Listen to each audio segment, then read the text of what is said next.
Welcome back to The Man That Can. We have a very cool episode. Someone that is a very familiar face for the long-time listeners. Wesley, welcome back on the show, mate. Welcome. Thank you, mate. Thank you. I think this is like third or fourth time I think it's fourth podcast. So, and it actually has been genuinely a couple of years because the last time I spoke, we talked about that meditation retreat. So, and that was actually nearly 3 years ago.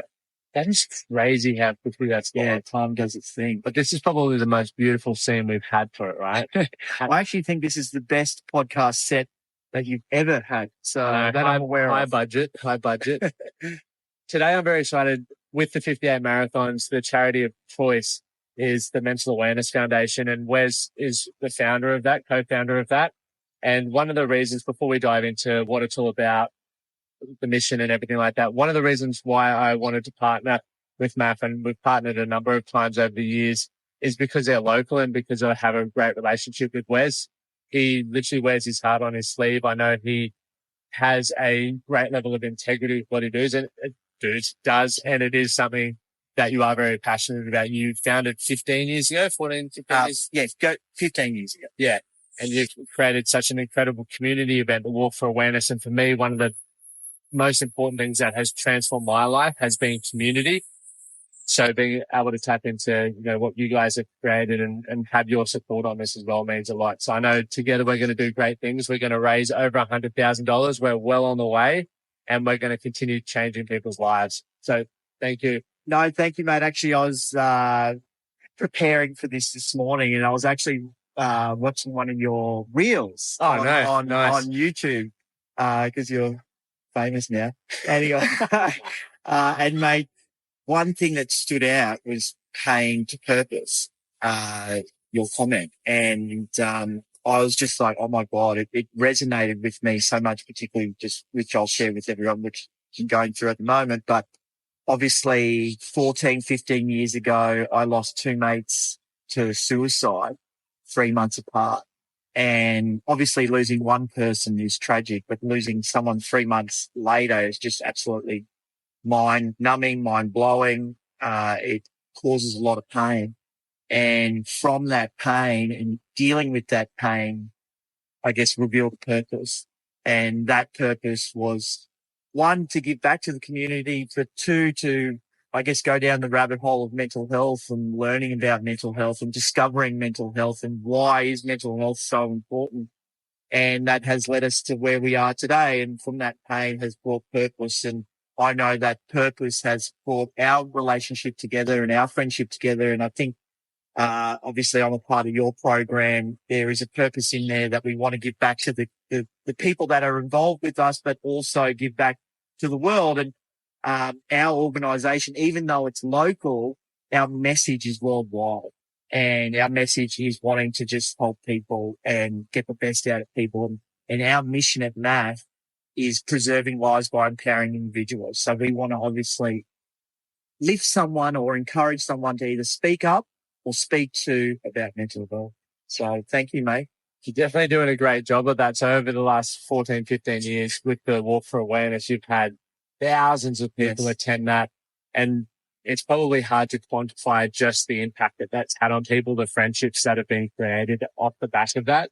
And for me, that's one of the reasons that the 58 marathons exist, as much as I'm very excited to see the landscapes and have some great experiences. And I'm doing with some great friends, but we're going to meet so many people along this journey and be able to invite them into our community as well, because unfortunately not everyone has a place where they feel valued, where they feel seen and heard. And by doing this, by inspiring people, I'm aiming to inspire people to demand more from themselves that maybe they would on an average day, to get out there and then also be around people who are uplifted and are already positive and welcome them into the community, which I think, an extended hand saves lives every day of the week. And thank you. And I guess, this journey that started, 15 years ago, wanting to, I guess, pay tribute to my mates. One thing that I've learned through the journey of mental health is that community and participation with people that inspire you, uplift you, love you, has revealed itself to be super important for us as individuals, right? And I guess, we hear these words, community, and we hear this come down and participate. But until you actually get affected, or until we actually perhaps, I guess we go through our years of growing, it's probably since my 30s and 40s that I've realized how important community is. And I really mean it. Just even like I remember living in Byron Bay, and Byron Bay is beautiful, but it's just full of rentals, right? It's just all Airbnbs. And we were living there and we had no one around us because everyone was just transparent, right? And then when COVID hit, it forced us to actually move up to Gold Coast, but people were living there full time. And we realized, oh my God, just a neighborhood community, how important that is, right? And then obviously, as I've gone through life, I've realized that having the community that we have here at Function Well, which is how we have met, having that gym community. Why is that gym community important? Because exercise is super important. It's important for your mental health. And, those days that you're not feeling it, your mates there going, come on, let's go. Or, just that bum tap. I'm a big bum tapper with men, of course. Stewie Law, as we call them. Stewie Law is famous cricketer back in the day. To those that are international, they have no idea what cricket is. But yeah, just that encouragement that comes with our community. And then obviously being in the mental health community, working with people like yourself that want to lift people up, right? That we want to get the best out of people, which then exposes me to the people within your group that we're all here to try and help each other, and that community itself. And then your work community, just working with people that you like. It's really hard. And I'm sure there's toxic environments out there, and it's really got to be really careful of that. But it's so nice that when you have a nice work community, right? Because that uplifts you. And then obviously your social community, who are your friends? Are your friends, bringing you down, or are you friends lifting you up? And I've just learned that it's really nice when you have a group of mates that actually want to see the best out of you, but want to inspire you by doing good things, and like you are, being successful, right? Just being in your presence is like, yeah, I want to model that. Yeah. I want to be that guy. Okay. What are you doing? Oh, okay. You're looking after your mental health. You're exercising. You're drinking lots of water. You're sober at the moment, and I'm sober too. Like taking a break from alcohol. Like how good is that? So, mate, thank you for creating those communities that we have. Well, it's a big thing. Community, we obviously met at Function Well. Function Well, we've been very fortunate to get a number of incredible sponsors that without them, this probably wouldn't have been possible to keep my feet on the ground, and then obviously spread the message of the Mental Awareness Foundation and raising awareness for positive mental health. And as you mentioned, you're a part of the Man That Can group, and you've always been someone that I've aspired to be like through the idea of in business. You're very successful, and that's one thing that I would love to do as well. However, you have great social circles. You never neglect your health. You're always in the gym doing things, and you have great, I said social circle, but also really show people that you care about them. And for me, as a man, that's what I aspire to be, because you do have this, you have the ability to be tough when you need to be tough, but you also are genuinely such a kind, caring person that people gravitate to. So for me, having you part of our group and part of my community and in my social sphere, it's like, okay, this is awesome. But recently you've been going through and sharing a lot more of your struggles. And I said to you just off air, when I don't want this to come across badly, but I was like, it's nice to see that you're dealing with some human, because even though you've always dealt with stuff over the years, this is probably the first time where I've really not just heard about it. I've been there while you're going through it. And I feel the fact that you're sharing that is a huge lesson for so many people, because quite often the people that we aspire to be like or meet along the way, we always see the arc that, this is how I achieved this or this. And we're like, oh, you wouldn't have really gone through that. But in fact, you do. And how you've conducted yourself, once again, is a great testament to the character of man that you are. And for me, and for those who don't know Wes, he's dealing with, and he'll share in a second, but how he's conducting himself, he's still hitting the gym. He's actually cut out alcohol rather than become dependent on it. He's doubled down on his quality of relationships and who he gives time to.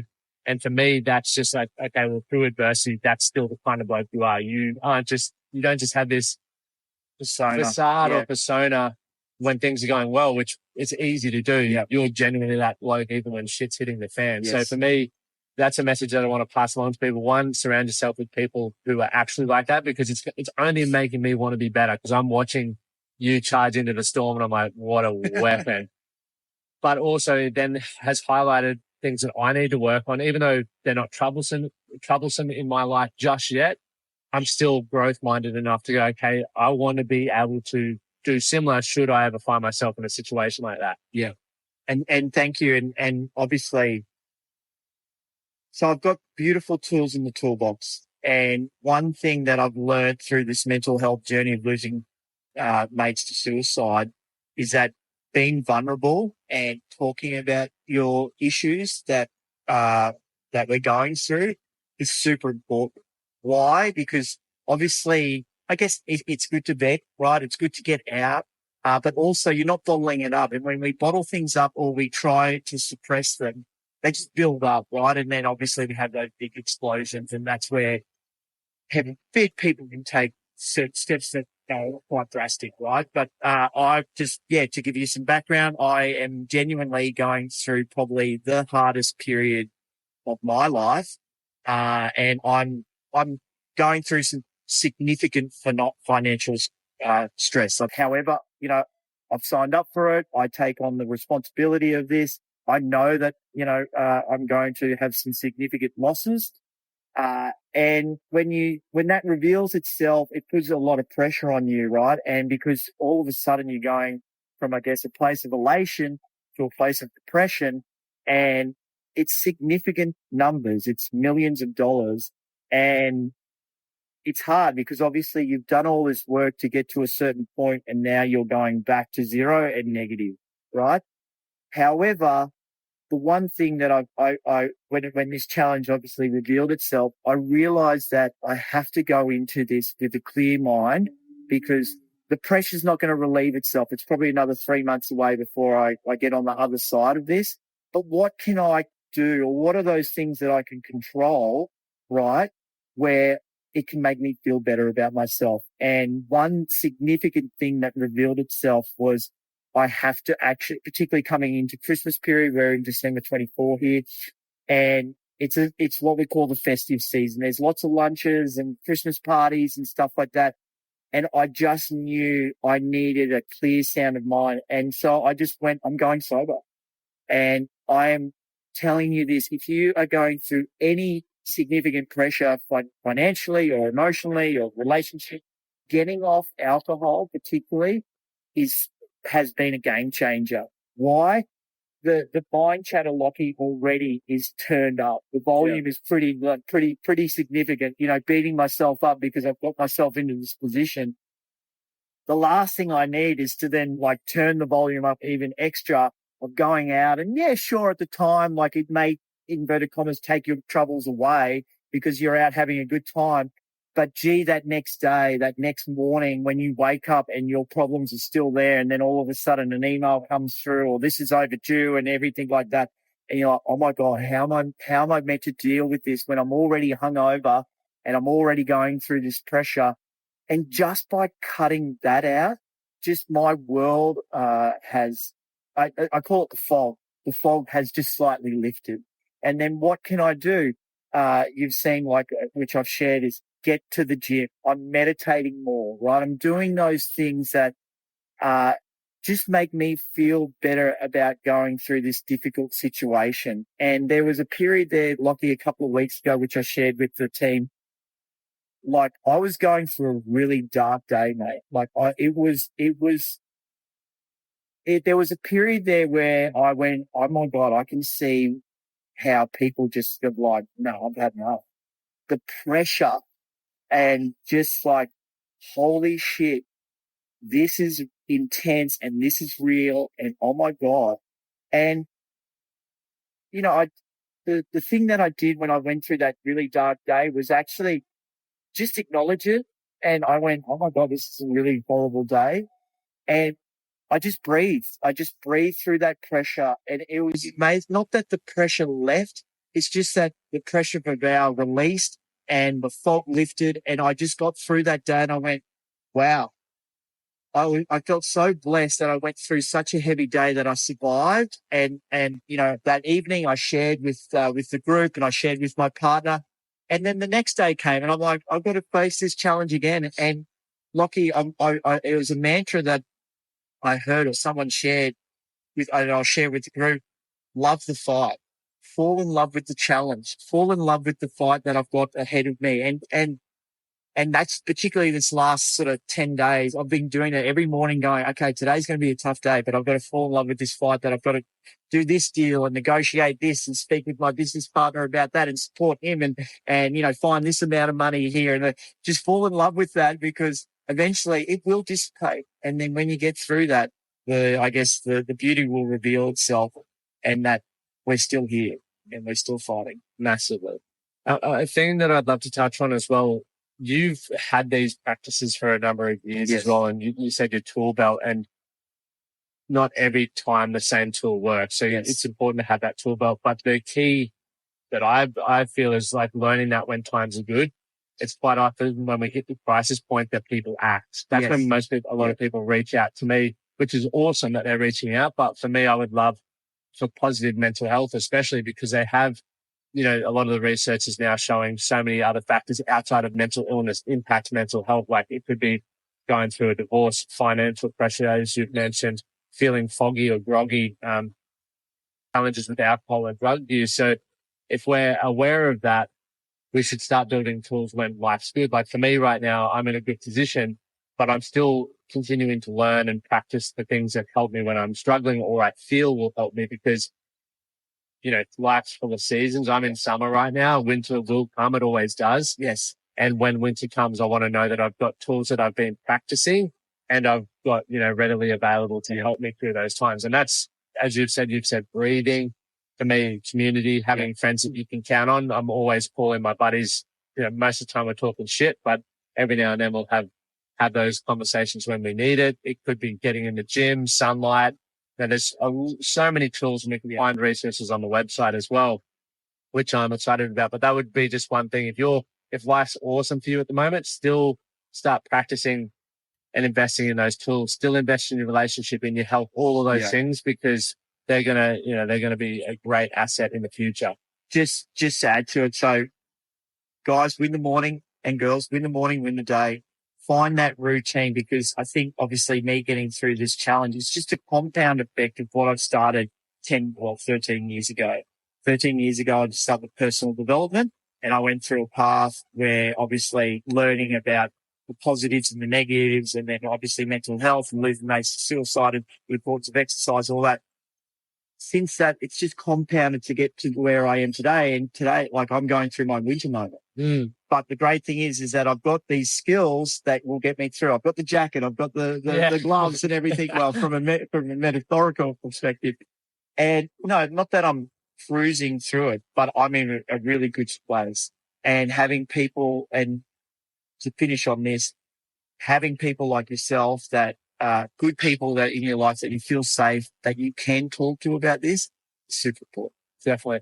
I guess just one final thing, the funds that we raise, so people, how does that help you guys in your mission? Yeah. So, and thank you if you do hear this message and you do donate, I want to say thank you. Gratitude brings abundance.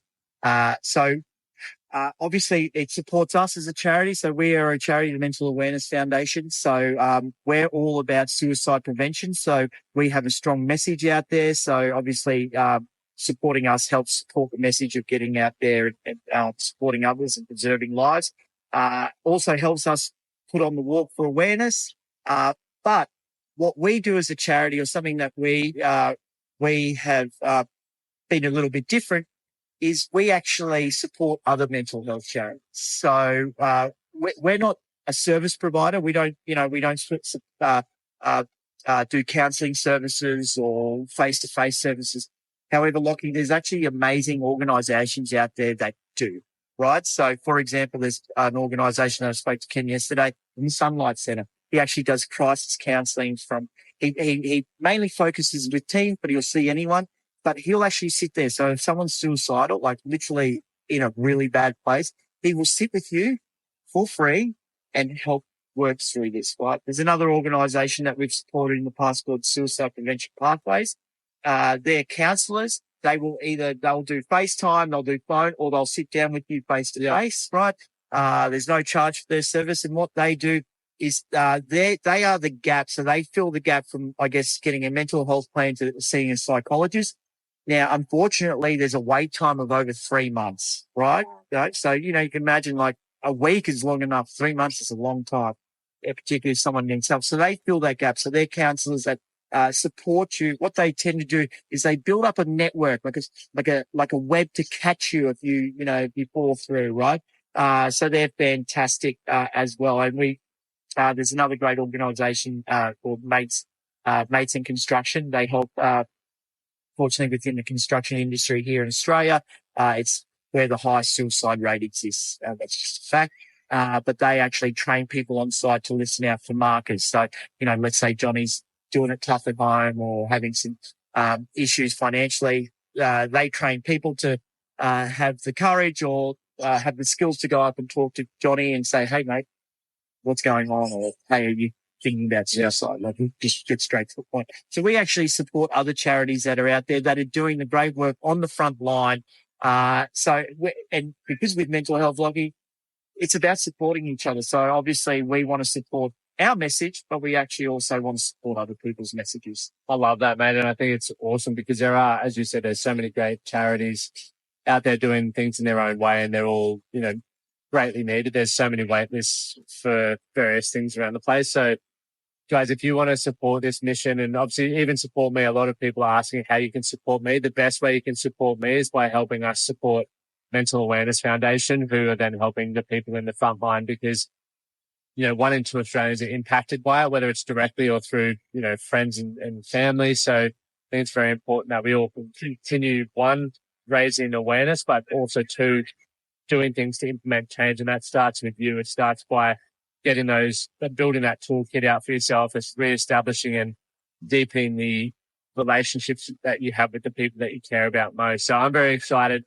to, raise over $100,000 for you guys because I know it's going to be going to a good place and we're going to be changing lives as a result of that. And you guys can be part of that too. And if you're listening to this, you already are part of it because you've supported me. So thank you guys. Yeah, please. And most importantly, like and share. Yeah. So if you've got this, if you're seeing this message, but I just want to finish with this, Lockie. Take time for yourself. Encourage your loved ones to take time because being able to just step away from the chaos that exists within our lives. It's really nice just perhaps get outside, sit under a tree, have a cup of tea, just do something for yourself, right? Because if you look after yourself, you can look after others, and being able to look after others brings a better world. And that's what we want. Awesome. So jump on Google, search Mental Awareness Foundation, and you'll see a link to donate there. Thank you guys for listening. As Wes said, like, share, subscribe, and buckle up for the next 58 days. It's going to be a wild one.